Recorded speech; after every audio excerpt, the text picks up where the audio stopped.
Hello guys, welcome back to my channel powerful magician इजी सेफ के एक और नई वीडियो में आप सभी का स्वागत है। अरे वाले एपिसोड शुरू होता है एक बैटलफील्ड से, जहाँ पे हमें मिस्टर मेंट को भी दिखाया जाता है, जो कि इस समय चिल्ला के अपने जितने भी मेंबर है उन सभी को बोलने लगता है, तुम सभी अपना अपना जो पोजीशन है उसे होल्ड करके रखो और किनारे के पास तुम सभी इतना भी मत आओ। मिस्टर मेंट ये सब कुछ भूल ही रहा था। इसी समय मेंट देखता है जो जूनियर मिल्टन है वो धीरे धीरे करके फाइट करते करते अंदर की तरफ जा रहा है। तो इस समय मिस्टर मेंट पीछे की तरफ जो बंदा मिल्टन के ऊपर हमला करने के लिए आ रहा था उसे मारने के बाद मिल्टन से बोलता है तुम इतना भी ज्यादा अंदर मत जाओ, थोड़ा बाहर आ जाओ, जिसके लिए इस समय मिल्टन भी राजी हो जाता है। लेकिन इस समय मेंट के ऊपर पीछे से एक और बंदा अपने कुल्हाड़ी के साथ अटैक करने के लिए आ जाता है और फिर लौंडा अटैक करने के साथ ही मेंट से बोलता है तुम बुढ़ा, आज तो तुम्हारा खेल खत्म हो ही जाएगा। और जैसे इस समय वेलोंडा अपने कुल्हाड़ी के साथ मेंट के ऊपर अटैक करता है, मेंट बहुत ही फ्लेक्सिबिलिटी के साथ इस अटैक को डॉज कर लेता है और इसके साथ ही वेलोंडे के हाथ को कस के पकड़ लेता है, जिसके कारण वेलोंडे के हाथ से जो कुल्हाड़ी है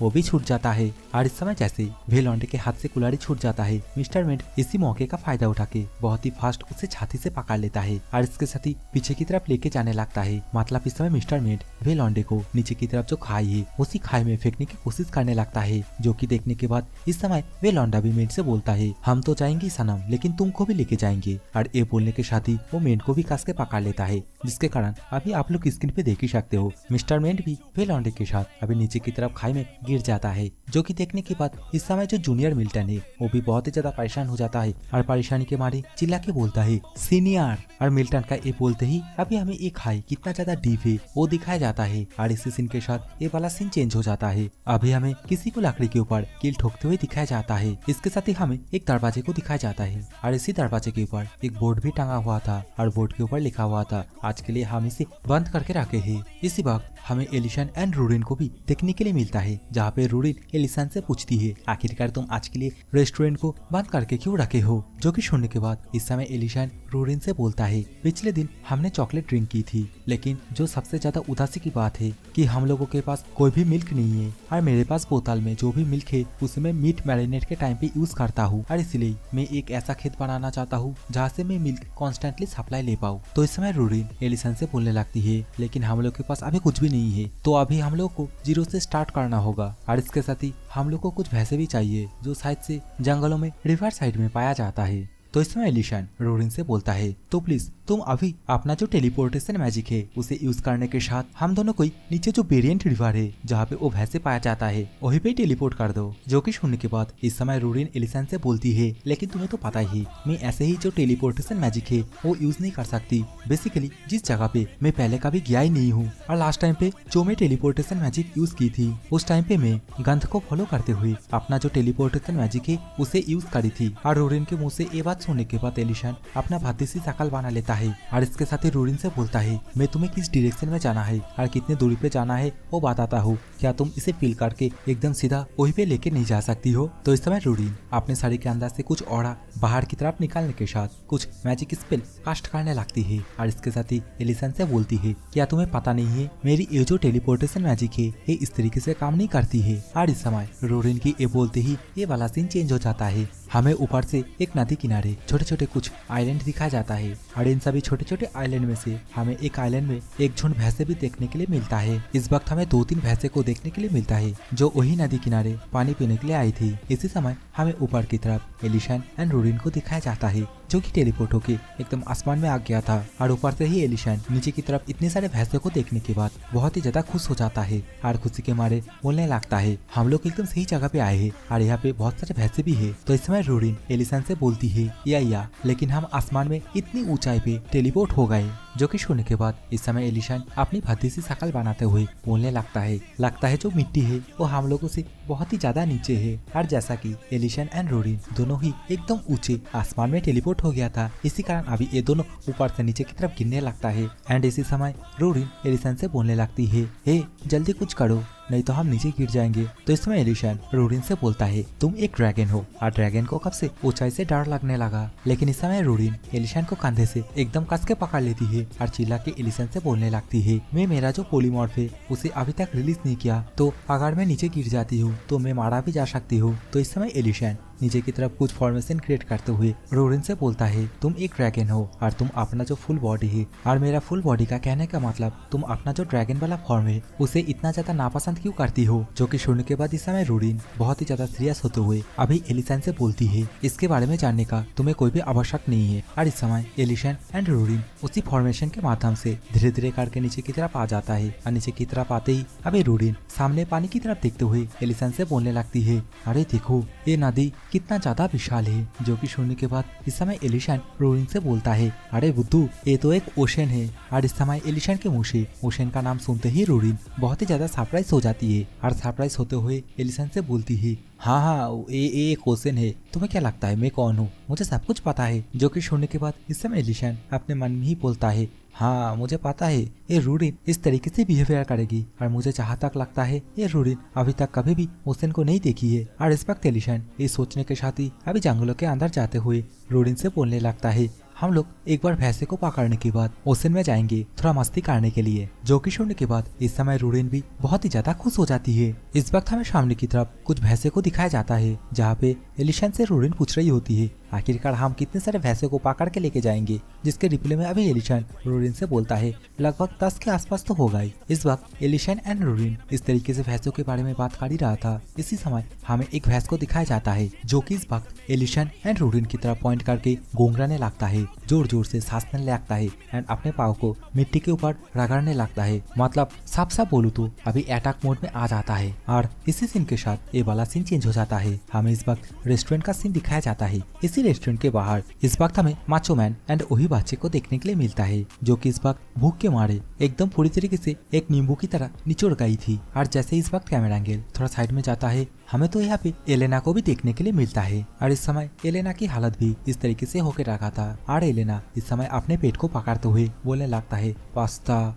पास्ता। इस वक्त माचो मैन दरवाजे की तरफ देखते हुए बोलने लगता है, आज रेस्टोरेंट बंद है और मैं लंच टाइम से अभी भी यहाँ पे वेट कर रहा हूँ। इस समय माचो मैन के साइड में बैठा हुआ वो बच्चा भी यही बोलता है, आज मैं अपना मन बना लिया था कि मैं आज यहाँ पे आऊंगा, लेकिन देखो ये रेस्टोरेंट ये तो बंद होकर रखा है। तो इस समय माचो मैन बच्चे से बोलता है, लगता है तुम इस जगह को बहुत ही अच्छी तरीके से जानते हो। और इसके रिप्लाई में अभी ये बच्चा माचो मैन से बोलता है, इस रेस्टोरेंट का जो मालिक है वो मेरा मास्टर है और मैं यहाँ पे आया हूँ क्योंकि लास्ट टाइम यहाँ का जो खाना मैं ट्राई किया था वो मुझे बहुत ही ज्यादा डिलीशियस लगा, लेकिन देख के तो यही लग रहा है एलिसन यहाँ पे नहीं है। ये दोनों आपस में इस तरीके से बातें कर ही रहा था। इसी समय कैमरा एंगल एलेना की तरफ ही जाती है और इस समय एलेना की हालत भी एक निगरा हुआ नींबू जैसा होकर रखी थी। एलेना अपने मन में ही बोलती है, डिनर पे पास्ता खाने के लिए मैं सुबह का जो ब्रेकफास्ट है उसे भी स्किप कर दिया था। और एलेना की ये सोचते ही ये वाला सीन चेंज हो जाता है। इस वक्त हमें एक पोर्टल दिखाया जाता है और पोर्टल के अंदर से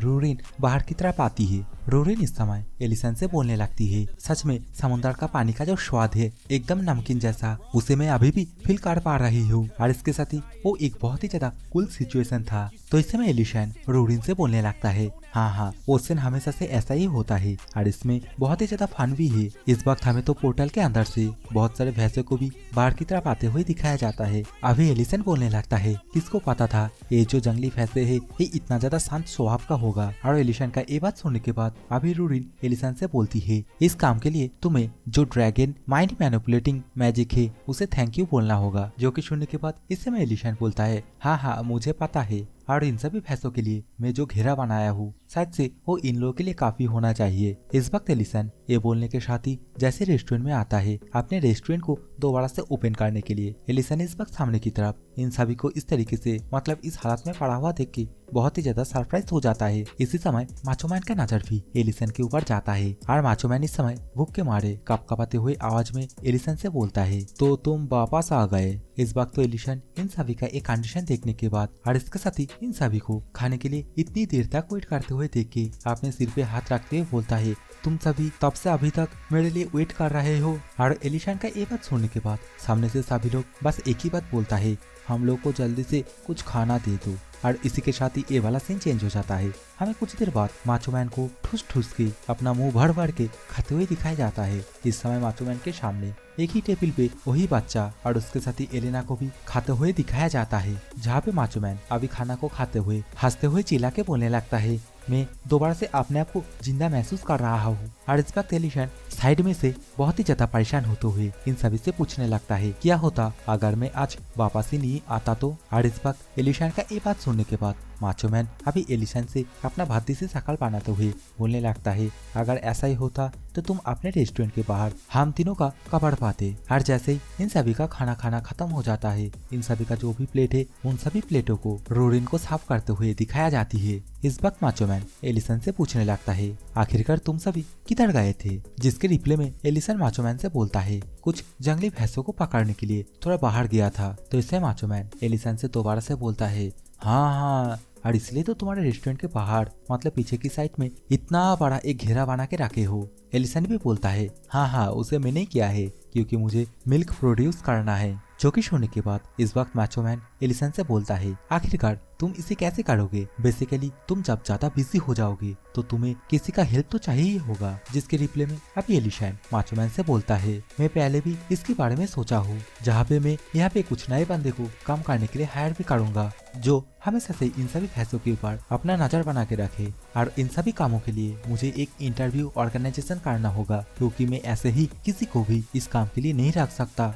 और इस वक्त एलिशन के मुंह से ये इंटरव्यू बात सुनने के बाद माचो मैन भी बहुत ही ज्यादा सरप्राइज हो जाता है और सरप्राइज होते हुए एलिसन से बोलता है नहीं, तुम्हें चिंता करने की कोई भी जरूरत नहीं है, इस जॉब इंटरव्यू काम को मैं संभाल लूंगा। और ऐसे भी मैंने ये सुना है जो एल्फ्स लोग होता है वो लोगों का जो इंटेंशन है उसे बहुत ही अच्छी तरीके से पता लगा सकता है। और इसके साथ ही जो यंग मास्टर है वो अच्छी तरीके से सीखा है किस तरीके से भरोसे वाले लोगों को ढूंढा जा सकता है। और इस समय माचो मैन का ये बात सुनने के बाद एलेना और वही बच्चा हाँ में अपना अपना सिर हिलाता है। और इसके साथ ही माचो मैन अभी एलिसन से दोबारा से बोलने लगता है जैसा कि मैं एक मीट शॉप को चलाता हूँ तो मुझे हर रोज अलग अलग बंदे से मिलना पड़ता है। और जैसा कि तुमने आज हॉलीडे पे हम लोग के लिए इतना सारा काम किया तो हम सभी तुम्हारे लिए इतना तो कर ही सकते हैं। इस वक्त माचो मैन के मुंह से इतने सारे उपकार की बात सुनने के बाद एलिसन माचो मैन से बोलता है तो फिर इसके बदले मतलब कुछ चाहिए ऐसा। और एलिशन के इस बात के रिप्ले में माचो मैन अभी अपना मुट्ठी कसते हुए बहुत ही जोश के साथ एलिशन से बोलता है नहीं, हम सभी मिलके इस काम को करेंगे बस तुम्हारे लिए ही।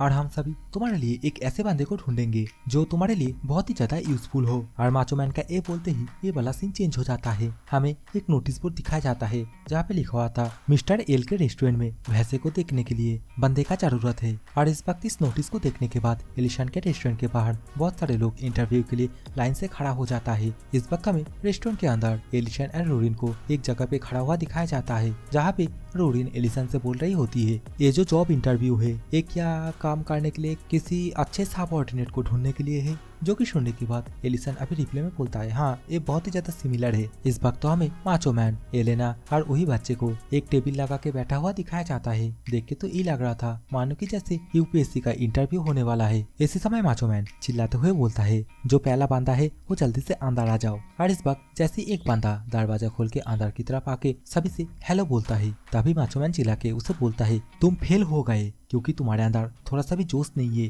तुम्हारे अंदर एनर्जी कहाँ है, आखिरकार तुम इस तरीके से जो भैंसे है उसे कैसे संभालोगे। अरे ये बोलने के साथ ही माचो मैन अभी दोबारा से बोलता है नेक्स्ट। तो इस समय एक और बंदा आ जाता है और वह बंदा यहाँ पे आते ही बहुत ही जोश के साथ अपना इंट्रोडक्शन देता है। और इंट्रोडक्शन देने के बाद सभी से बोलने लगता है तुम सभी चाहे मुझे जितना भी कठिन काम दो मैं उन सभी कामों को पूरा करने के लिए मैं अपना बेस्ट दूंगा। और इस समय वे लौंडे का इस तरीके से जोश भरी बात देखने के बाद माचो मैन बोलता है मुझे इसका जो इम्प्रेशन है वो बहुत ही ज्यादा अच्छा लगा। लेकिन यहाँ पे एलिना पूरी तरीके से खामोश रहती है। और जैसे कैमरा एंगल थोड़ा सा सामने की तरफ जाता है हमें फेल लॉन्डे को दिखाया जाता है जो कि इस वक्त एलिना की तरफ एकदम पूरी तरीके से ठड़क भरी नजरों से देख रहा था। और ठड़क भरी नजरों से देखने के बाद अपने मन में ही बोलता है हाँ, एक एल्फ सच में ये कितना ज्यादा ब्यूटीफुल है। और अगर मैं यहाँ पे काम करता हूँ और आगे कुछ बोल पाता। इसी समय एलिना चिल्ला के वे बंदे से बोलता है फेल, तुम फेल हो गए हो। इस वक्त एलिना के मुंह से ये बात सुनने के बाद माचो मैन एलिना से बोलता है क्या हम इसे ऐसे ही फेल नहीं कर सकते ना। तो इस समय एलिना माचो मैन से बोलती है लेकिन इसके मन के अंदर बहुत ही उल्टा सीधा चिंता भरे पड़े है। और इस वक्त एलिना के मुंह से ये बात सुनने के बाद वे लौंडा भी बहुत ही ज्यादा सरप्राइज हो जाता है और बोलता है क्या ये सब कुछ इसीलिए हुआ क्योंकि मैं बस अपने मन में यही सोचा कि ये लड़की बहुत ही ज्यादा ब्यूटीफुल है। इस समय माचो मैन दोबारा से नेक्स्ट बोलता है और यहाँ पे एक और पर्सन आ जाता है और ये वाला पर्सन सच में देख के बहुत ही ज्यादा बैडास लग रहा था और वे पर्सन यहाँ पे गांजा फूकते हुए बोलने लगता है, मैं 30 सालों से भैंसे को देखभाल करने की काम करता हूँ। और इस वक्त वे लौंडे का पाला पड़ता है वही छोटे बच्चे से, मतलब राजा के बेटे से। अभी ये छोटा बच्चा इसका ये बात सुनने के बाद अभी इससे बहुत सारे सवाल जवाब करने लगता है और इसके साथ ही अपने पास से एक स्क्रोल को बाहर की तरफ निकालने के साथ ही स्क्रोल के अंदर से बहुत सारे क्वेश्चन उससे पूछने लगता है और इसके कारण वे लौंडे के चेहरे से पूरी तरीके से रंग उड़ जाता है। बेचारा कुछ बोल ही नहीं पाता है। तो इस समय ये बच्चा बहुत ही उत्तेजित होकर चिल्ला के वे लौंडे से बोलने लगता है, ये जगह कोई पार्क नहीं है और मैं एक राजा का बेटा हूँ। मैं हमेशा से जो बेरी नेरिक से उन सभी को एक सिविलियन के तरह ही देखता हूँ और तुम इसे इतना ज्यादा लाइटली नहीं ले सकते। और ये सब बात सुनने के बाद वे लौंडा अभी उदास हो जाता है और यहाँ से जाते हुए बोलता है, यहाँ पे तो पागल भरा पड़ा है। और इस समय वे लौंडे को यहाँ से जाते हुए देख के अभी ये बच्चा चिल्ला के पीछे से बोलता है, हे आखिरकार तुम कहाँ जा रहे हो। और इस वक्त इन सभी का ये हरकत देखने के बाद और इस तरीके से इंटरव्यू लेते हुए देख के एलिशन अपना भत्ती से शकल बना लेता है। और इस समय एलिशन के साइड में रोरिन एलिशन से बोलती है, मुझे ये नहीं पता थी काम कराने के लिए सबऑर्डिनेट ढूंढना इतना ज्यादा डिफिकल्ट का एक काम होगा। इस वक्त माचो मैन दोबारा से चिल्ला के बोलता है, नेक्स्ट जो नेक्स्ट है वो जल्दी से अंदर आ जाओ। तो इस समय यहाँ पे एक और गोलू मोलू सा बंदा आ जाता है और वो बंदा यहाँ पे आके ही अपना जो इंट्रोडक्शन है वो देने लगता है। लेकिन वे लौंडे का इंट्रोडक्शन खत्म होने से पहले ही माचो मैन वे लौंडे से चिल्ला के बोलने लगता है, तुम वही हो ना जो कि कुछ देर पहले मेरे मीट शॉप पे फाइट करने की कोशिश कर रहे थे। इस समय एलेना भी यहाँ पे बोलने लगती है, देखो देखो वह किस तरीके से मेरे ऊपर देख रहा है। इसके साथ ही अभी ये बच्चा अपने पास से दोबारा से वही स्क्रोल निकाल लेता है और वे लौंडे से क्वेश्चन पे क्वेश्चन करने लगता है, जिसके कारण अभी वे लौंडा भी सिलेक्ट नहीं हो पाता है। तो इस समय माचो मैन दोबारा से नेक्स्ट बोलता है, जिसके कारण यहाँ पे एक और गोलू मोलू सा लेकिन इस बार थोड़ा कमजोर टाइप का एक बंदा आ जाता है। इस बंदे को देखने के बाद अभी माचो मैन वे लौंडे से बोलता है, मेरे हिसाब से तुम्हारे पास थोड़ा सा भी ताकत नहीं है इस काम को करने के लिए। और दूसरी तरफ एलेना बोलती है, देखो देखो किस तरीके से वे लौंडा मेरे तरफ ही घूर रहा है। और इसके साथ ही बच्चा भी दोबारा से अपना स्क्रोल निकाल के वे लौंडे से क्वेश्चन पे क्वेश्चन करने लगता है। और देखते ही देखते इस बंदे को भी ये लोग फेल करा देता है। और अभी का जो सिचुएशन है इसे देखने के बाद एलिशन बहुत ही ज्यादा परेशान हो जाता है। बेचारा इतना ज्यादा सदमे में चला जाता है, इसके चेहरे से रंग ही उठ जाता है, आंखों से आंसू आने लगता है। और देखते ही देखते यहाँ पे जितने भी लोग आए थे उन सभी को ये लोग फेल करा देता है। और लास्ट में जो बंदे को फेल कराया था उसका कारण आप लोग को सुनने के बाद शायद से आप लोगों को भी अपना सिर पटकने का मन करेगा, जहाँ पे ये सभी लोग उसे बोला था, तुम फेल हो गए हो क्योंकि हमें लगा तुम्हें फेल कराना चाहिए। इसी तरह फेल कराने के बाद कुछ देर बाद हमें माचो मैन को दिखाया जाता है। वो बाहर की तरफ देखता है और अपना भत्ते से शकल बनाते हुए बोलता है, यहाँ पे इंटरव्यू के लिए जितने भी लोग आए थे क्या वो सभी लोग खत्म हो गए। और इसका क्या यही कारण है क्योंकि जो सैलरी है वो बहुत ही ज्यादा लो है। जो कि सुनने के बाद इस समय एलिशन पीछे से बहुत ही ज्यादा उदास होते हुए अपने मन में ही बोलता है, नहीं इसका कारण सैलरी नहीं है, इसका कारण तुम लोग हो। अब एलिशन माचो मैन के पास आता है और माचो मैन से बोलता है, मुझे माफ करना लेकिन अगला जो इंटरव्यू होने वाला है उसे मैं अकेले में लेना चाहता हूँ। इसी समय यहाँ पे किसी एक और पर्सन का एंट्री होता है और वह पर्सन को देखने के बाद इस समय एलिशन बहुत ही ज्यादा सरप्राइज हो जाता है। और जैसे हमें सामने की तरफ वह पर्सन को दिखाया जाता है हमें देखने के लिए मिलता है ये तो वही जूनियर मिल्टन है जो कि एपिसोड के शुरू में मिस्टर मेंट के साथ फाइट कर रहा था। और जूनियर मिल्टन यहाँ पे आते ही बोलता है, मैं यहाँ पे वही अनाउंसमेंट को देखने के बाद आया हूँ, क्या मुझे यहाँ पे काम करने के लिए मिलेगा। अभी माचो मैन भी मिल्टन से बोलता है, आखिरकार मिल्टन तुम यहाँ पे किस कारण के लिए आए हो। जिसके रिप्लाई में अभी मिल्टन बहुत ही ज्यादा उदास होते हुए माचो मैन से बोलता है, क्या तुमने अभी ये अनाउंसमेंट नहीं किया था, इस जगह पे एक गार्ड की आवश्यक है और मैं इसलिए यहाँ पे आया हूँ। और इसके साथ ही मेंट के साथ जो सीरियस हादसा हुआ है उसके बारे में भी इन सभी से बोल देता है। और मेंट का इस सीरियस हादसे के बारे में सुनने के बाद माचो मैन बहुत ही जोर से चिल्ला के बोलता है, क्या मेंट अभी बहुत ही ज्यादा सीरियस इंजरी में है। तो अभी मिल्टन बहुत ही ज्यादा उदास होते हुए इन सभी से बोलने लगता है, जैसा कि मैंने बोला हम लोगों के ऊपर बेंडिट्स का अटैक हुआ था, जहाँ पे मुझे बचाने के टाइम पे मेंट चट्टान से नीचे की तरफ गिर गया था तो इस समय माचो मैन मिल्टन से पूछता है, आखिरकार मिस्टर मेंट ने मुझे इन सभी बातों के बारे में क्यों नहीं बताया? क्या मेंट अभी भी बहुत ही क्रिटिकल सिचुएशन में है? और ये सुनने के बाद अभी मिल्टन बहुत ही ज्यादा उदास होते हुए बोलता है, जैसा कि उसका जो इंजरी है वो तो रिकवर हो चुका है, लेकिन वो अपने पाव को और कभी भी यूज कर ही नहीं पाएगा। इसी कारण वो जो मर्सनरी है उसे भी छोड़ दिया है। और मिल्टन के मुंह से ये सब कुछ बात सुनने के बाद अभी एलिसन एलेना से बोलता है, एलेना अगर कोई रिकवर हो गया है तो एलिसन इस समय आगे कुछ और बोल पाता। इसी समय एलिना एलिसन से बोलती है, हाँ तुमने एकदम सही सोचा है, अगर कोई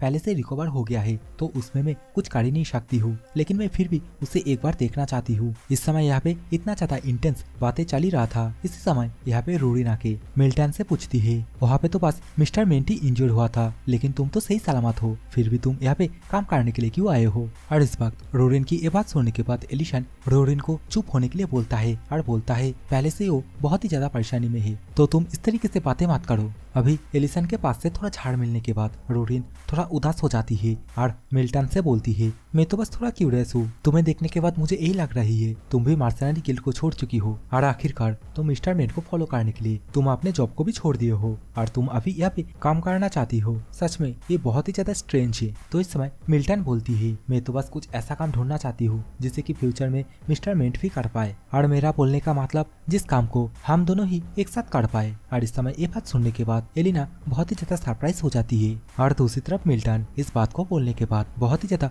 शर्माने लगती है। और इस समय मिल्टन को शर्माते हुए देख के अभी माचो मैन मिल्टन से पूछता है, क्या तुम मेंट को पसंद करती हो? और ये पूछने के साथ ही अभी मिल्टन से उसकी एज पूछने लगती है और इसके रिप्लाई में अभी मिल्टन अपनी एज बताते हुए बोलती है, मेरी एज 29। जो कि सुनने के बाद इस समय माचो मैन मिल्टन से बोलता है, इसका मतलब तुम दोनों के बीच जो एज डिफरेंस है वो 13 इयर्स का है। तो इस समय मिल्टन बोलती है, तो क्या हुआ, इससे तो मुझे कोई फर्क ही नहीं पड़ती। और इस समय ये बात सुनने के बाद अभी एलेना बोलने लगती है, क्या ये सही नहीं है? क्योंकि हम एल्फ लोग के अंदर कोई भी दोनों के अंदर अगर एज डिफरेंट 13 साल का होता है तो हम उसे सेम एज का ही मान के चलते हैं। तो इस समय एलिसन एलेना से बोलता है, नहीं इसमें थोड़ा डिफरेंट है, क्योंकि अगर तुम एल्फ के पॉइंट ऑफ व्यू से नहीं देखोगे तो इसमें थोड़ा सा डिफरेंट देखने के लिए मिलेगा। क्योंकि बेसिकली जो एल्फ लोग होता है उन लोगों का एज बहुत ही ज्यादा हाई होता है, मतलब नॉर्मल इंसान से एल्फ लोगों का लाइफ टाइम ज्यादा होता है। इस वक्त इन सभी को इस तरीके से बात करते हुए देख के मिल्टन बहुत ही ज्यादा चिड़चिड़ा होते हुए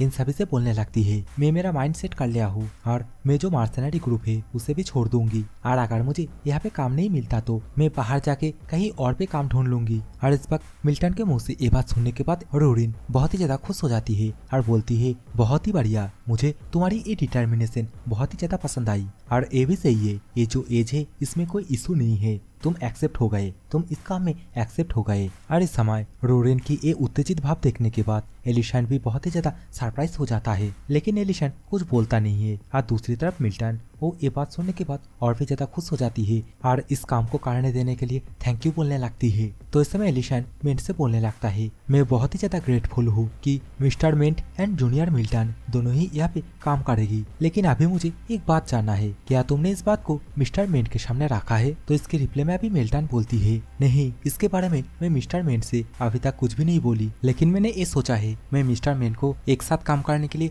तब पूछूंगी जब मैं यहाँ पे जो मिल प्रोडक्शन का काम है पूरी तरीके से सीख जाऊंगी। और मिस्टर मेंटी एक ऐसा बंदा है जो कि मुझे सिखाया है किस तरीके से फाइट किया जा सकता है, किस तरीके से शॉर्ट को हाथों में पकड़ते हैं, किस तरीके से मर्सनरी किताबों को मैनेजमेंट किया जाती है। एक तरीके से मिस्टर मेंट ने सब कुछ मुझे सिखाया है। और मुझे ये भी पता है अभी का जो काम है रेस्टोरेंट के अंदर ये बहुत ही ज्यादा टफ होने वाला है, लेकिन मैं इस काम को अपने खुद से ही सीखना चाहती हूँ, और इस काम को पूरी तरीके से सीखने के बाद मैं भी मेंट को इस काम को सिखाऊंगी। और इस वक्त मिल्टन के मुंह से ये सारी बात सुनने के बाद अभी एलिना बोलने लगती है, ओ मागो टुडुलाप। और ये बात सुनने के बाद इस वक्त मिल्टन भी बहुत ही ज्यादा शर्माने लगती है, लेकिन साइड से भत्ती सी शकल बनाते हुए अभी एलिसन एलिना से बोलता है, मुझे नहीं लगता इस टाइम पे ऐसे वर्ड को यूज करना तुम्हारे लिए सही रहेगा। और ये बोलने के साथ ही अभी एलिसन दोबारा से सोचते हुए बोलता है, जब हम लोग पहली बार मिल्क प्रोड्यूस करेंगे तब हम एक बहुत ही अच्छे डिश के साथ मिस्टर मेंट के साथ मिलने के लिए जाएंगे। और इसके साथ ही मिल्टन से बोलता है,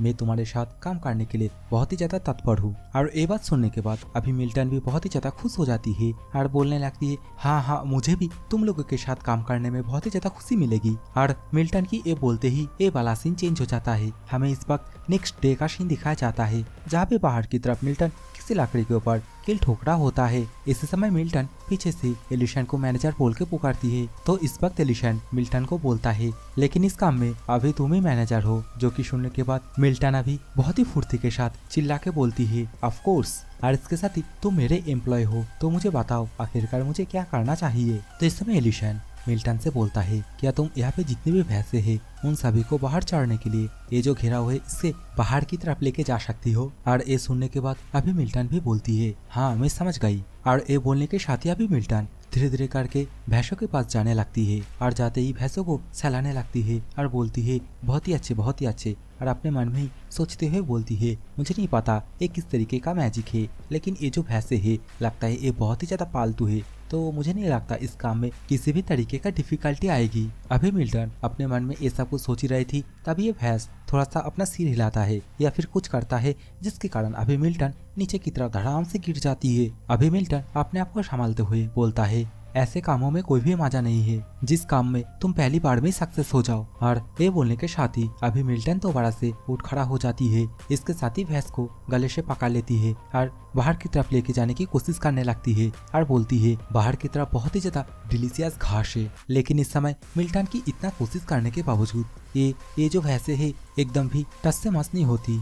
और देखते ही देखते ये भैंस अभी मिल्टन को जोर से एक किक मार देती है, जिसके कारण अभी मिल्टन पीछे की तरफ धड़ाम से गिर जाती है। इस समय मिल्टन दोबारा से अपने आप को किसी भी तरह संभाल लेती है और अपने दांत को कसते हुए बोलती है, देखती हूँ तुम कितनी देर तक इस तरीके से बिहेवियर करती हो। और ये बोलने के साथ ही अभी मिल्टन बहुत ही तेजी के साथ दोबारा से भैंसे को पकड़ने के लिए दौड़ के जाती है। और इस वक्त मिल्टन की हालत देखने के बाद आप लोग एलिशन का जो शकल है उसे तो देख के अंदाजा लगा ही सकते हो कि एलिशन अभी मिल्टन की ये सब हरकत देखने के बाद अंदर ही अंदर बहुत ही ज्यादा परेशान हो जाता है। और देखते ही देखते मिल्टन भी इसी तरह यहाँ पे काम करने लगती है। नेक्स्ट सीन में हमें एलिशन को दिखाया जाता है, जो कि इस वक्त मिल्टन से बोल रहा होता है, अगर ये सभी भैंसे अभी जंगलों में चल रहे होते हैं तो इन लोगों का पाव अभी छाप ही होता, लेकिन जैसे कि हम इसे पाल रहे हैं तो अभी हमें इन लोगों का जो पाव है उसे भी साफ करना होगा। तो इस समय हम लोग को मिल्टन को दिखाई जाती है, जो कि इस वक्त अपने हाथ में एक लोहे का इंस्ट्रूमेंट पकड़ के जो भैंसे है उसकी टांग को खींचते हुए उसकी पाव को साफ करने लगती है और उसे बोलने लगती है,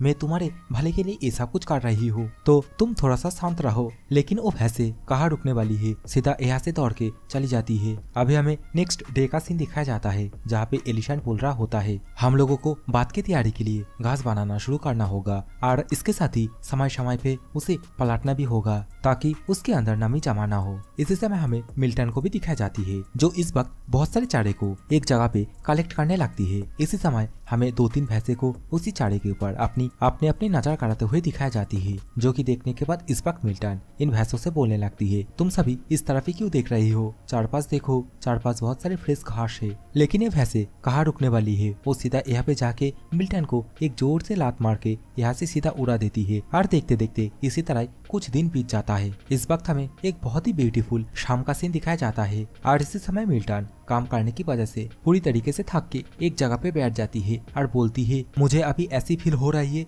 मानो कि मैं मारा जाऊंगी और मैं इन भैंसों से पूरी तरीके से दूध निकाल ही नहीं पाया। पहले तो मैं बहुत ही ज्यादा कॉन्फिडेंट हुआ करती थी, लेकिन अब क्या हुआ, और अगर इस तरीके से काम चलता रहा तो मुझे बहुत ही जल्दी यहाँ से मतलब इस काम से बाहर निकाली जाएगी और तो और मैं मिस्टर मैन के साथ भी काम नहीं कर पाऊंगी। इस वक्त मिल्टन उदास होके अपने मन में ये सब कुछ बोल ही रही थी। इसी वक्त मिल्टन के पीछे हमें एक भैंसे को दिखाई जाती है, जो कि धीरे धीरे करके मिल्टन की तरफ ही बढ़ने लगती है। और एक पल के लिए देख के तो ये लग रहा था शायद ये भैंस दोबारा से जाके मिल्टन को एक जोर से लात मारेगी, लेकिन अभी का सिचुएशन कुछ अलग ही होता है। ये भैंस जाके अभी मिल्टन की चेहरे पे चाटने लगती है, मतलब एक तरीके से प्यार जताने लगती है। देखते देखते यहाँ पे जितनी भी भैंसे वो भी सभी धीरे धीरे करके मिल्टन के पास आ जाती है और सभी मिल्टन को प्यार देने लगती है। और अभी का जो सिचुएशन है, मतलब इन सभी भैंसे को मिल्टन अपने तरफ आते हुए देख के बहुत ही ज्यादा सरप्राइज हो जाती है। इसी समय मिल्टन की नजर साइड में रखा हुआ एक बर्तन के ऊपर जाती है और बेसिकली इस तरीके का बर्तन के अंदर जो मिल्क है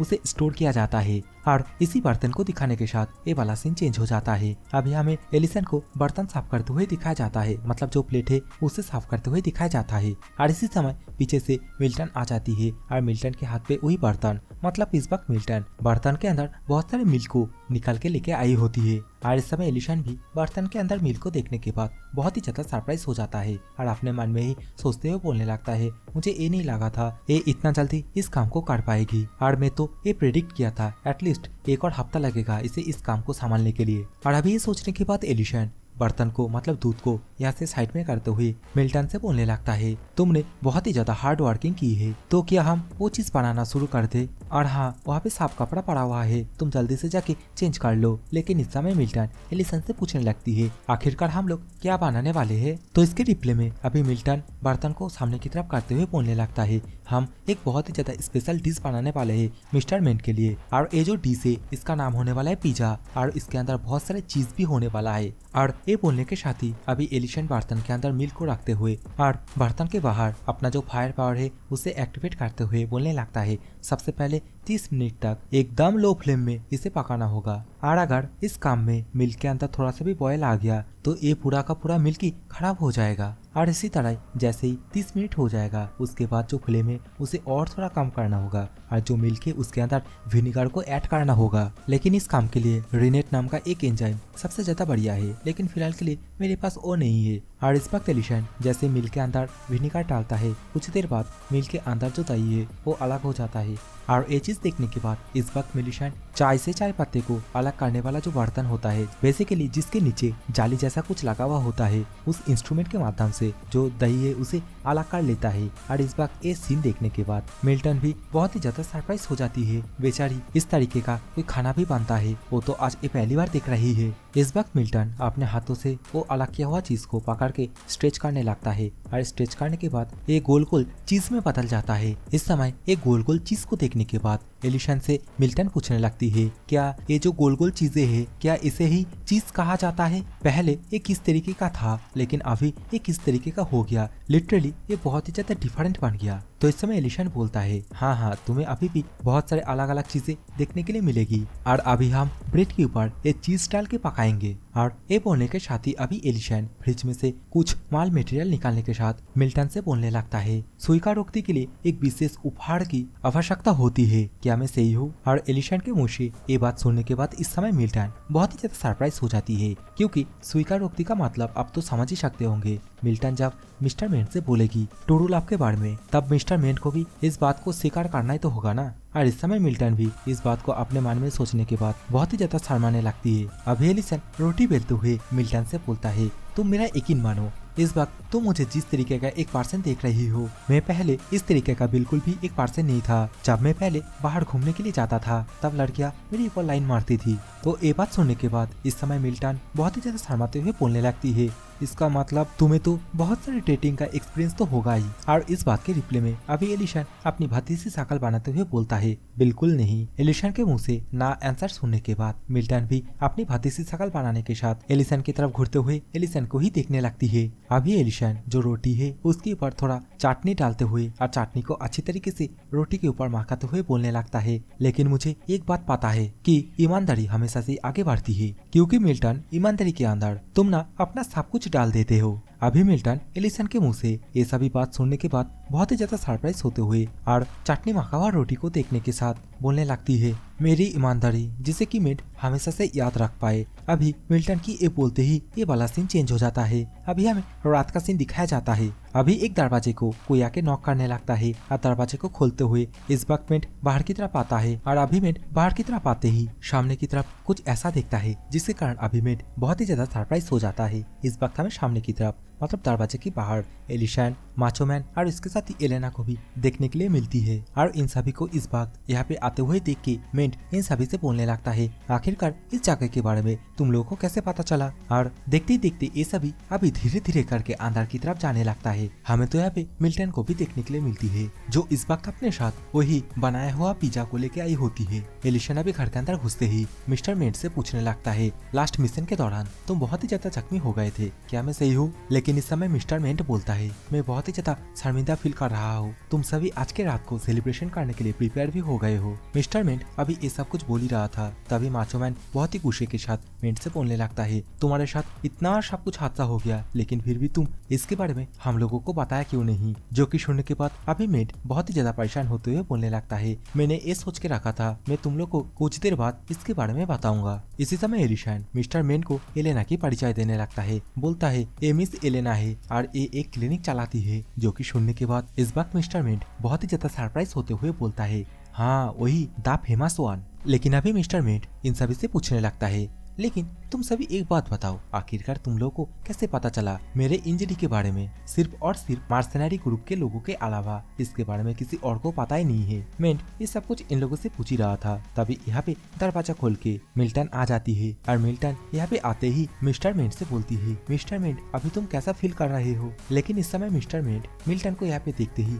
बहुत ही ज्यादा सरप्राइज हो जाता है और सरप्राइज के मारे इस वक्त तो मेंट का मुंह खुला का खुला ही रह जाता है। अभी हमें कुछ देर बाद का सीन दिखाया जाता है जहाँ पे एलेना मिस्टर मेंट के पाँव में अपनी हीलिंग मैजिक यूज करने लगती है और अपनी हीलिंग मैजिक यूज करने के बाद ही मेंट से पूछती है, आखिरकार अभी तुम कैसे फील कर रहे हो? तो इस समय मिस्टर मेंट पहले तो एलेना को थैंक यू बोलता है, उसके बाद उसे बोलता है मैं मेरा पाँव को अभी और भी ज्यादा फ्रीली मूव करा पा रहा हूँ। तो इस समय एलेना मिस्टर मेंट से बोलती है, तुम्हारे लेग को पूरी तरीके से ठीक करना फिलहाल के लिए बहुत ही ज्यादा डिफिकल्ट है, लेकिन ये तुम्हें पहले से बहुत ही ज्यादा बेहतर कर देगा। अभी मिस्टर मेंट का नजर मिल्टन के ऊपर जाता है और मिल्टन से बोलने लगता है, तुमने अभी कहा कि तुमको मेरे से कुछ चीज के बारे में बात करनी है, लेकिन इस समय हमें तो कुछ और ही दिखाया जाता है। इस समय मिल्टन शर्म के मारे लाल पीला होने लगती है और अपने मुंह को साइड की तरफ करते हुए अपने मन में ही बोलती है, जैसा कि मैंने सोची थी ये तो उससे भी ज्यादा शर्मनाक है। इस वक्त तो टेबल के ऑपोजिट साइड में एलिशन एंड माचो मैन दोनों ही मिल्टन की तरफ घूर घूर के देखने लगता है और अपने मन में ही बोलने लगता है, मिल्टन अपने आप को थोड़ा सा ब्रीफ बनाओ। लेकिन इस वक्त मिल्टन वो तो कुछ और ही कर देती है। मिल्टन अपने साथ जो डिब्बा लेके आई थी उसकी तरफ इशारा करते हुए बोलने लगती है, मिंट मुझे लगती है इस वक्त तुम बहुत ही ज्यादा हंग्री होगे, तो सबसे पहले जो खाना है उसे खा लेते हैं। और ये बोलने के साथ ही अभी मिल्टन जो डिब्बा है उसे खोलते हुए अपने मन में ही बोलने लगती है, किसी भी तरह मुझे अपने आप को शांत कराना ही होगा। और इस वक्त मिल्टन जैसे डिब्बे को खोलती है, डिब्बे के अंदर जो पिज्जा है उस पिज्जा के ऊपर हमें एक दिल बना हुआ देखने के लिए मिलता है। और इस वक्त मिस्टर मेंट इस डिश को देखने के बाद बहुत ही ज्यादा सरप्राइज हो जाता है और मिल्टन से पूछने लगता है, आखिरकार ये क्या है? जिसके रिप्लाई में अभी मिल्टन बोलती है, ये जो डिश है इसे पिज्जा कहता है। और इसके साथ ही दोबारा से बहुत ही ज्यादा शर्माते हुए बोलने लगती है, इसे मैंने बनाया है। और ऑब्वियसली मिस्टर एलिशन ने भी इस काम के लिए मतलब इस डिश को प्रिपेयर करने के लिए मुझे बहुत ही ज्यादा हेल्प किया है। तो इस वक्त मिस्टर मेंट पिज्जा से एक टुकड़ा उठा लेता है और पिज्जा के ऊपर जो दिल बना हुआ है उसका एक पार्ट जैसे ही मिस्टर मेंट उठा लेता है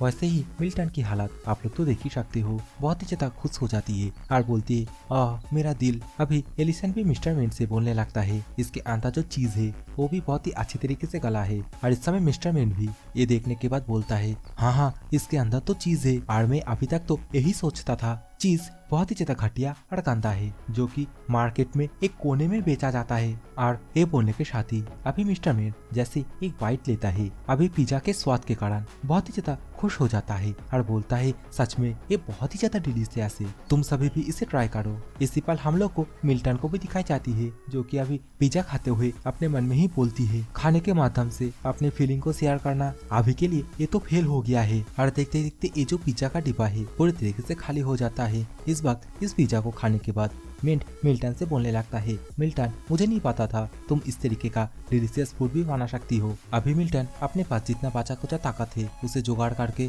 मिंट से बोलती है, मिंट क्या तुम्हें पता है तुम आगे जाके क्या करोगे?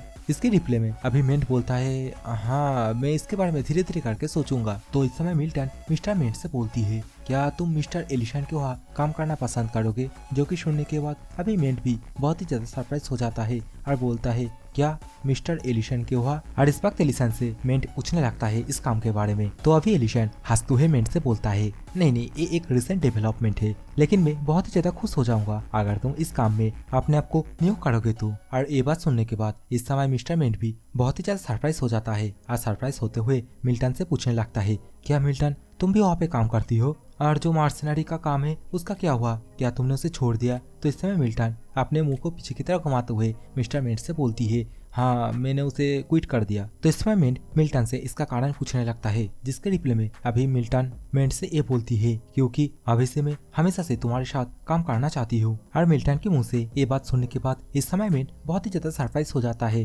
सरप्राइज के मारे खामोश से खड़ा रहता है। और इस वक्त तो एलिशन, एलेना और माचो मैन को भी दिखाया जाता है। ये तीनों भी अभी कुछ नहीं बोलता है। अभी मिंट हंसते हुए मिल्टन से बोलता है, हाँ मैं भी काम करूंगा, लेकिन उससे पहले मेरा जो हेल्थ कंडीशन है उसे एकदम से सही करना होगा। और ये बात सुनने के बाद इस वक्त मिल्टन बहुत ही ज्यादा खुश हो जाती है। और इसके साथ ही मिंट की तरफ देखते हुए अपने मन में ही बोलती है, लगता है मिंट मेरी फीलिंग को समझ गया है। इस वक्त मिंट मिल्टन से बोलता है, मुझे ये सुन के बहुत ही ज्यादा अच्छा लगा कि तुम एलिशन के वहाँ पे काम करती हो। और जैसा कि अभी तुमने जो मर्सिनरी काम है उसे तो छोड़ दिया है, तो क्या तुमने अपने लिए कोई बॉयफ्रेंड ढूंढा है? और ये बात सुनने के बाद अभी इन दोनों का रिएक्शन क्या है आप लोग तो स्क्रीन पे देख ही सकते हो। अभी मिंट मिल्टन से ये बोलने लगता है, मैंने ये सोचा था तुम मर्सिनरी काम की वजह से अभी तक किसी को डेट कर ही नहीं पाई, और अभी तुम्हारी एज भी तो हो गई है, तो टाउन में जाके किसी यंग मैन के साथ डेटिंग पे क्यों नहीं जाते हो? और इस वक्त मिस्टर मिंट के मुंह से ये बात सुनने के बाद अभी माचो मैन को दिखाया जाता है, जो कि अपने सिर को खुजलाने लगता है और अपने मन में ही बोलने लगता है, आखिरकार हम लोगों ने कहाँ पे गलती कर दी है जिसके कारण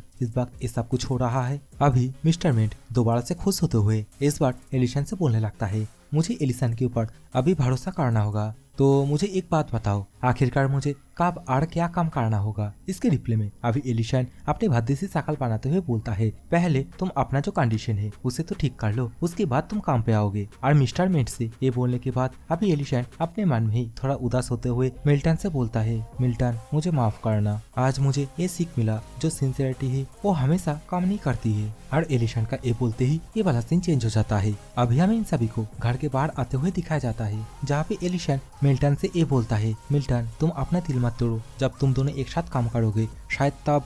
और आगे कुछ बोल ही पाता। इससे पहले मिल्टन अभी हंसते हुए इन सभी से बोलने लगता है, अरे अरे कहा हार्ट ब्रेक, क्या हुआ, अभी तो मुझे और भी अपॉर्चुनिटी मिलेगी। और इसके साथ ही मैं बहुत ही ज्यादा खुश हूँ क्योंकि हम दोनों एक साथ ही काम करेंगे। और ये बोलने के साथ ही अभी मिल्टन इन सभी से बोलती है, तो मैं अभी चलती हूँ, मुझे इस रास्ते से जाना है, तो कल मिलते हैं। तो इस समय एलिशन भी उसे टाटा बाय बाय करता है और बोलता है अपना ध्यान रखना। और इस वक्त मिल्टन जैसे इन सभी से अलग होता है, तभी मिल्टन को हमें इस वक्त फुट फुट के रोते हुए दिखाई जाती है। और रोते हुए रास्ते से अकेली जाते हुए बोलने लगती है, नहीं नहीं मैं गिव अप नहीं करूंगी। लेकिन इस समय पीछे से मिल्टन की ये हरकत देखने के बाद, मतलब इस तरीके से फुट फुट के रोते हुए देखने के बाद, इस समय माचो मैन अपने सिर को पकड़ते हुए बोलता है, ये कमीना मिंट कभी भी जो क्लू है उसे पकड़ ही नहीं पाता है। और इस समय एलिशन भी बोलता है, सच में ये देखने में बहुत ही ज्यादा दर्दनाक है। तो इस समय एलिशन से माचो मैन बोलता है, इतना सब कुछ करने के बाद भी आखिरकार मिंट ने इसे समझा क्यों नहीं? इसी समय एलेना भी बोलती है, हाँ इसका कोई सेंस बनता ही नहीं है।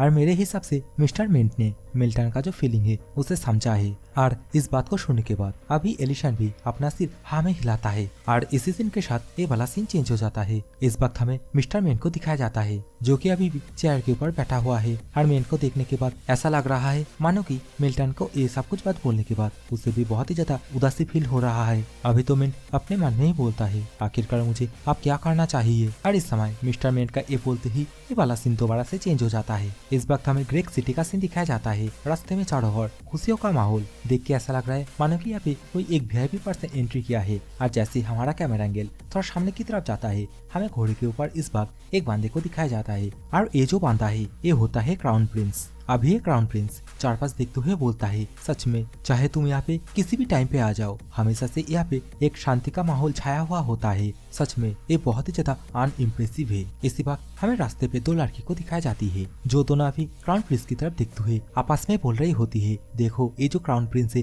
कितना ज्यादा हैंडसम है। तभी साइड वाली लड़की बोलती है, देखो क्राउन प्रिंस शायद हम लोग की तरफ ही दिख रहा है। और इस वक्त क्राउन प्रिंस इन दोनों का बात सुनने के बाद इनमें से एक लड़की की हाथ पकड़ने के बाद ठड़कियों की तरह लेकिन बहुत ही ज्यादा जेंटल तरीके से बोलता है, क्या तुम दोनों आज रात मेरे कमरे में आओगे? क्राउन प्रिंस से छोड़ो, लेकिन ये दो लड़की और भी ज्यादा ठड़की है, जिसके कारण अभी इन दोनों का आंखें चमकने लगती है। इसी समय क्राउन प्रिंस के पीछे हमें और दोनों बांदे को दिखाया जाता है, जहाँ पे ये भत्ते सी शकल वाला जो लड़का है, मतलब मोटा सा जो आलू है, ये एक ड्यूक है। और इसके साइड में जो लड़की है वो एक 7th क्लास की आर्च मेज है। और ये जो लड़की है इसे अच्छी तरीके से याद रखना। और ये जो लड़की है ना, ये इतना ज्यादा पावरफुल होता है, इसे सभी लोग बहुत ही ज्यादा रेस्पेक्ट देता है। और इस लड़की के साथ हमारे एलिशन का कुछ तो रिश्ता है, जो कि शायद आप लोग को इस वीडियो में तो नहीं, लेकिन नेक्स्ट वीडियो में पता चल जाएगा। तो आई होप आप लोगों ने अभी तक जो भी वीडियो को देख रहे हो मजे से देखना, और चैनल पे नहीं हो तो चैनल को सब्सक्राइब करके जाना, वीडियो को भी लाइक करके जाना। शो आगे बढ़ते कहानी में। अभी ये भद्दी शकल वाला ड्यूक पीछे जो लड़की है, मतलब इसकी नाम है मेड्राइन, मेड्राइन से बोल रही होती है आखिरकार ये जो ग्रेग फैमिली है ये क्या कर रहा है। जो कि सुनने के बाद इस समय मेड्राइन ड्यूक से बोलती है ये जो ग्रेग फैमिली है ये अभी इतना कुछ करके हम लोग को वेलकम जाना रहा है। तो इस समय ये आलू ड्यूक बहुत ही एटीट्यूड के साथ बोलने लगता है मैं और क्राउन प्रिंस दोनों ही यहाँ पे इन लोगों से मिलने के लिए आए हैं, और ये लोग सिर्फ हम लोग को एक बारी वेलकम के लिए आया है, लेकिन जैसे भी हो अपने हिसाब से मजे करो। और जैसा कि मैं यहाँ पे आ गया हूँ तो इस राजा का खेल यही पे खत्म होता है, और ये मोटा ड्यूक का ये बोलते ही ये वाला सीन चेंज हो जाता है। अभी हमें कैसल का सीन दिखाया जाता है जहाँ पे वही बच्चा अपने सामने वाला बटलर से पूछने लगता है क्या जितने भी प्रिपरेशन है वो सभी कंप्लीट हो चुका है और मेरी माँ क्या कर रही है। जो कि सुनने के बाद अभी ये बटलर बोलता है तुम्हारी माँ का कंडीशन अभी सही नहीं है। जो कि सुनने के बाद अभी ये बच्चा बहुत ही ज्यादा परेशान हो जाता है और बटलर से बोलता है लगता है दोबारा से इन सभी को मुझे अकेले में ग्रीट करना होगा। तो अभी ये बटलर बोलता है जो काउन क्रीक है, मतलब तुम्हारा जो पिता है वो अभी बिस्तर पे बीमारी की वजह से पड़ा हुआ है, तो सिचुएशन वाइज तुम अभी यहाँ का लॉर्ड हो और तुम जितनी भी बात बोलोगे तुम्हारे हर एक वर्ड में ग्रीक सिटी को ही रिप्रेजेंट करेगा, तो ध्यान से। और बटलर का ये बोलते ही ये वाला सीन चेंज हो जाता है। नेक्स्ट सीन में हमें क्राउन प्रिंस और इसके साथ ही भद्दी शकल वाला ड्यूक को दिखाया जाता है, जो दोनों अभी आपस में बैठ के कुछ बातें करने लगता है। इसी समय पीछे से दरवाजा खोल के बच्चा भी आ जाता है, और बच्चे को अभी अंदर आते हुए देख के अभी ये ड्यूक मतलब भद्दी शकल वाले ड्यूक बोलता है हाँ ये लेट हो गए। और जो क्राउन प्रिंस है वो हंसते हुए बोलता है देखो ये कितना ज्यादा यंग है, और यहाँ पे ये बच्चा के सभी को ग्रीट करता है और अपने मन में ही बोलता है फादर मुझे थोड़ा मनोबल देना। और अपने मन में ये बोलने के साथ ही अब ये बच्चा टेबल में बैठ जाता है, जहाँ पे ये मोटा आलू ड्यूक बच्चे से पूछता है क्या तुम्हारा फादर का जो तबीयत है वो सही है। जिसके रिप्लाई में अभी ये बच्चा बोलता है नहीं वो अभी भी अपने बिस्तर से उठ नहीं पाता है। इस समय क्राउन प्रिंस बोलने लगता है ये कितना ज्यादा कठिन होगा, और अगर मुझे सही से याद है जो काउंट है वो मार्को सेरिन की बहुत ही ज्यादा करीब है। जो कि सुनने के बाद अभी बच्चा रिप्लाई में बोलता है हाँ ये सही है, लेकिन ये बहुत पहले की बात है जब हमने उसे आखिरी बार मिला था, लेकिन उसके बाद से हमने उसे कभी देखा ही नहीं। जो कि सुनने के बाद अभी क्राउन प्रिंस बोलता है ऐसा है क्या, और जहाँ तक मैंने सुना है मुझे लगता है मार्को सेरिन का भी जो तबीयत है वो कुछ ठीक नहीं है। तो इस समय भद्दी शकल वाले ड्यूक बोलने लगता है अगर ऐसा ही है तो अभी जो ऑनर है उसे चेंज करने का टाइम नहीं आ गया। जो कि सुनने के बाद अभी ये बच्चा बहुत ही ज्यादा सरप्राइज हो जाता है। इस समय ये भद्दी शकल वाला ड्यूक और भी बोलने लगता है मैं बस तुम्हें ये कह रहा हूँ तुम हमारे साथ जुड़ जाओ, और इसके बदले में मैं तुम्हें प्रोटेक्शन दूंगा जिससे कि तुम्हारा जो टेरिटरी है वो और भी ज्यादा सिक्योर हो जाए, और इसके साथ ही तुम्हें जो भी राजनीति है उसके ऊपर थोड़ा सा भी ध्यान नहीं देना पड़ेगा। तो बच्चे आखिरकार इसके बारे में तुम क्या सोचते हो। अभी ये भद्दी सी शकल वाले ड्यूक के मुँह से ये सब बात सुनने के बाद अभी ये बच्चा थोड़ा सीरियस होते हुए सोचने लगता है और बोलता है ये एक ऐसा आंसर है जिसे कि मैं तुम्हें अभी नहीं दे सकता। और इस वक्त ये बात सुनने के बाद अभी ये भद्दी शकल वाला ड्यूक बोलता है अगर ऐसा ही है तो हम किसी और चीज के ऊपर बात करते हैं। जैसा कि अभी तुम्हें पता है यहाँ पे बहुत कुछ चल रहा है, जैसा कि फ्लोटिंग, सिविल वॉर, ऐसे बहुत कुछ चीजें चल रहा है।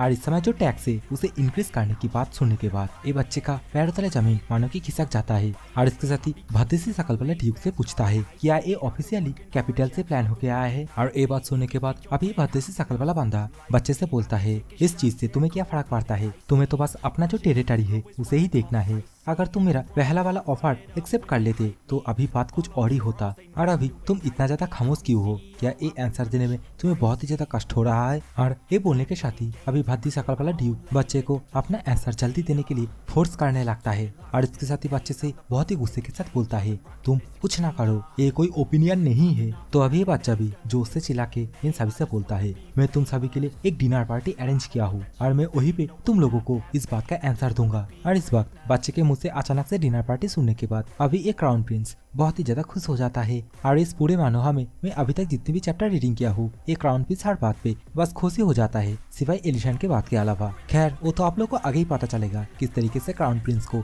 एलिशन एकदम धोपी पछाड़ की तरह पछाड़ देता है। अभी एक क्राउन प्रिंस बोलने लगता है बच्चे से तुम्हें क्या लगता है तुम मेरे जैसे किसी एक पर्सन को जो हमेशा से रॉयल प्लेस में खाना खाता है उसे सेटिस्फाई कर पाओगे। जो कि सुनने के बाद अभी बच्चा बोलता है ऑफ कोर्स क्योंकि ग्रेग सिटी के अंदर एक बहुत ही फेमस रेस्टोरेंट ओपन हुआ है। और बच्चे का ये बोलते ही ये वाला सीन चेंज हो जाता है। हमें इस वक्त एलिशन के रेस्टोरेंट का सीन दिखाया जाता है, जहाँ पे एलिसन बैल्कनी से एकदम चिल्लाते हुए मिल्टन को पुकारने लगता है और पुकारते हुए मिल्टन से बोलता है जल्दी से आ जाओ और कुछ खाना खा लो। और इस वक्त हमें मिल्टन को भी देखने के लिए मिलता है, जो कि अभी जो भैंसे है उन लोगों को चारा दे रही होती है। अभी मिल्टन भी जोर से एलिसन से बोलती है हाँ हाँ मैं अभी आ रही हूँ। अभी हमें रेस्टोरेंट के अंदर का सीन दिखाया जाता है, जहाँ पे एलिशन मिल्टन एंड रोरिन के लिए प्लेट के ऊपर फ्राइड राइस जैसा कुछ लेके आया होता है, जिसके ऊपर एक हाफ फ्राई किया हुआ अंडा भी था। और इस वक्त रोरिन एंड मिल्टन दोनों ही ये फ्राइड राइस देखने के बाद बहुत ही ज्यादा खुश हो जाती है। लेकिन इस समय रोरिन एलिसन से बोलती है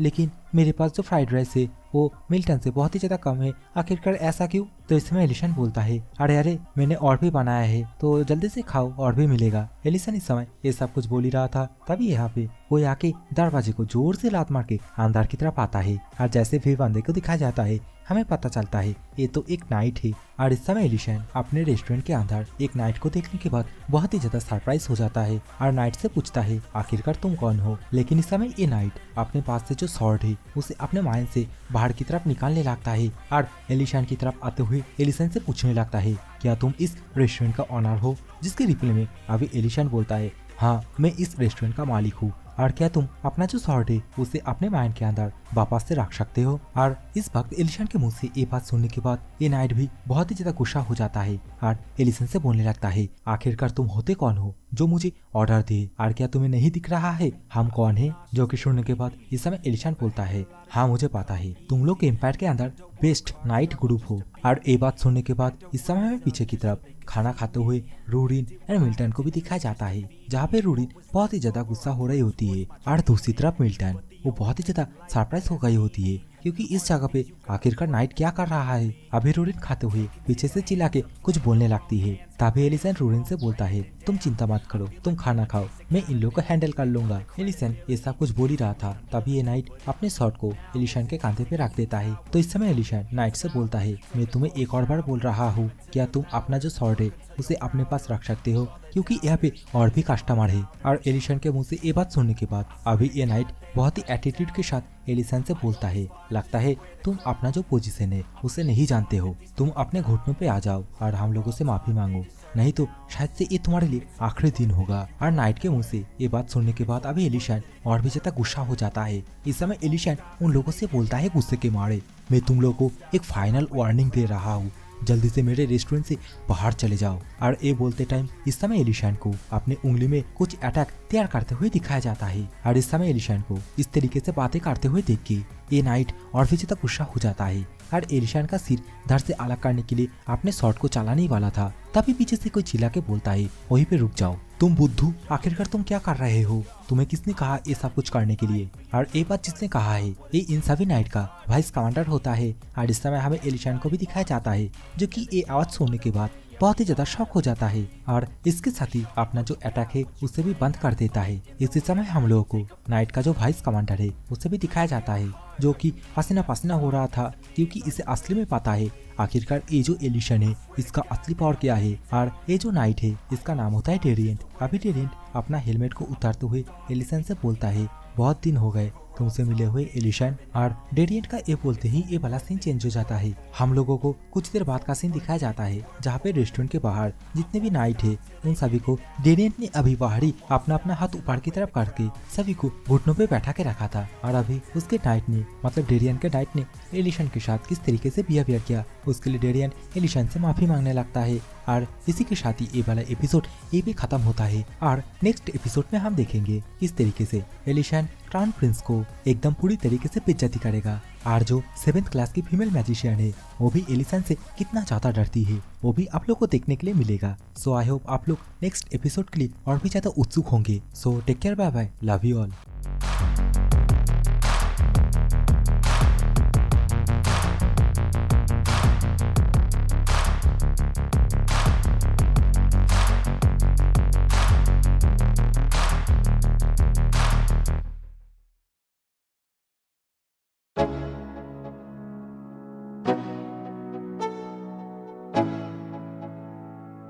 Let's go. Yeah. I'm like an addict, do I gotta have it. I ain't even playing, got a really bad habit. If it moves, gotta grab it, fuse like a magnet. Lose, won't have it till I'm doomed in a casket. I ain't playing, got a weird mind. If you work 8 hours, I'ma work 9. If the shit tastes sour, you should taste mine. I'ma stay in power for a long time. Get up, nah, I ain't a quitter. Toss me the ball, I'm a really big hitter. Big picture, I'm a straight killer. Rising the song to the highest bidder. Got juice, got gas, I'ma move fast. New shoes, new tracks, like who's that? I'm new, come back, better than last. Yeah, it's a new me, never gonna look back. I'm never gonna look back. Cause damn, I was built to last. You move slow and I move fast, and that's facts. Only I can make a change. Slowly take a step today. I will never be the same. Cause that's what it takes.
Yeah.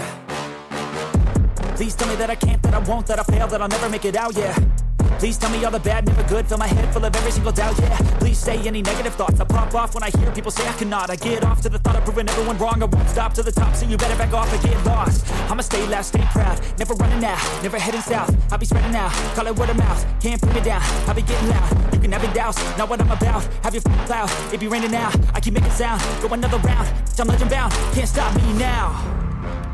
You don't wanna fuck with me, a slow burn like a disease. Just tell me that I can and I'll show you things that you couldn't believe. Just tell me that I can. Just tell me that I can. Just tell me that I can. Just tell me that I can.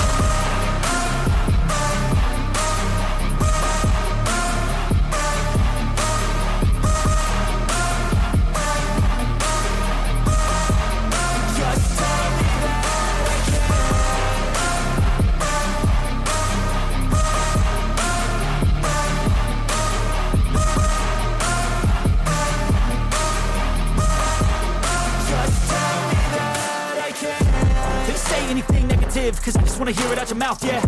Give me fuel, it's a tool that I use to go ahead and run my mouth, yeah. I take shots, I take loss, I make shots, I miss lots. That's how you get big box, you get yachts, you swing lots and pop off a big shot. I ain't done chasing, got big dreams, bigger things, impatient. Who's at the top think they need replacement? Who's at the top think I'm gonna erase, let's face it. I don't give up quick, I don't give up shit, I won't give up this.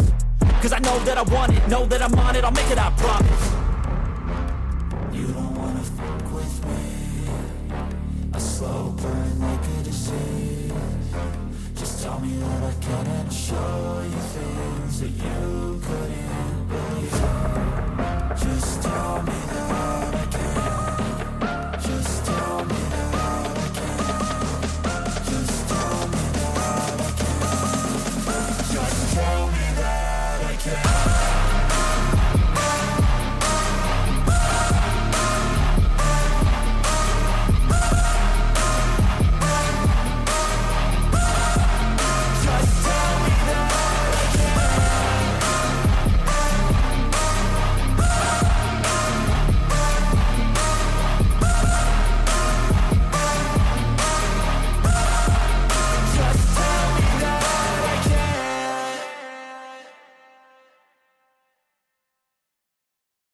never slow up, no I don't take shit. I got no love for the fakeness. If you wanna play tough and wanna hate this, I'll always show up.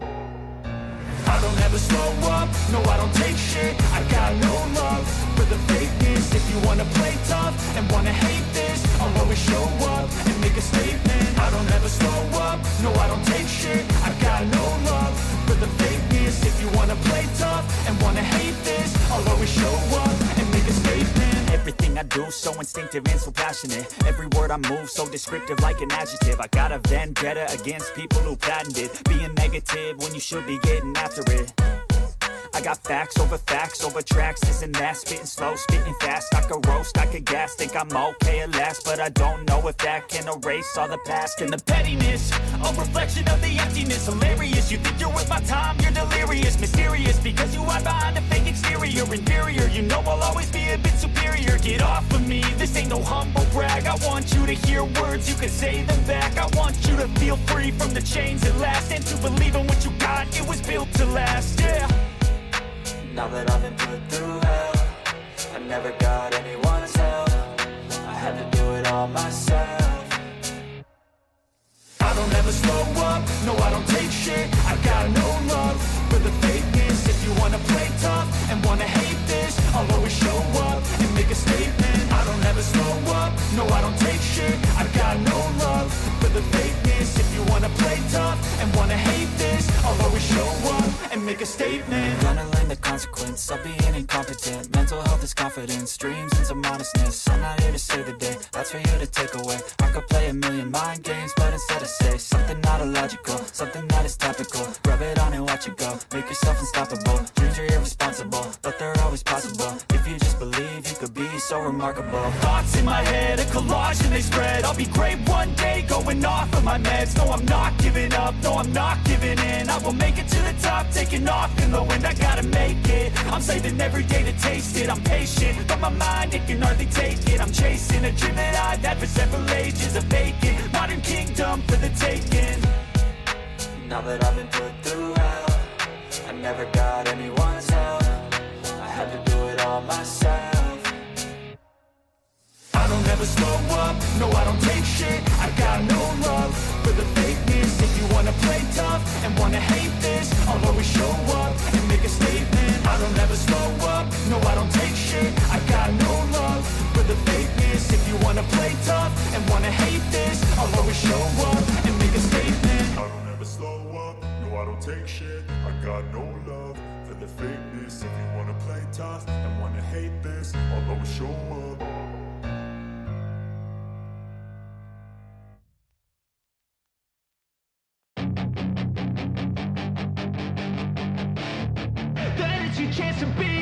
Hey kid, don't ever let them get inside your head. They'll tell you what to do in life instead.